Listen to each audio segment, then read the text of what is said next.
C'est le bilan officiel le plus lourd dans le monde après la Chine. Le nombre total de cas est de 593 et le nombre total de décès est de 43. Un bilan qui pourrait être largement sous-estimé.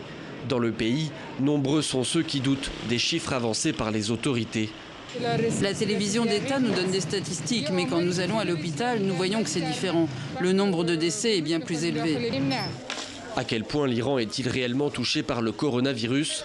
Difficile de le savoir. La BBC, citant des sources internes et anonymes, évoque près de 210 morts. L'Organisation mondiale de la santé tente, elle, d'accéder au pays. Notre équipe devrait déjà être là-bas, mais c'est très compliqué d'avoir un vol pour accéder à l'Iran en ce moment. Les autorités ont annoncé la fermeture des écoles et universités dans les provinces touchées et demandé à la population de limiter ses déplacements. Le nombre des personnes infectées et probablement le nombre des morts va être croissant au cours des prochains jours. On n'a pas encore atteint le pic selon ce porte-parole du ministère de la Santé. Pour la première fois depuis des décennies, la grande prière du vendredi n'a pas eu lieu. Un signe que la crise sanitaire est enfin prise au sérieux par les autorités.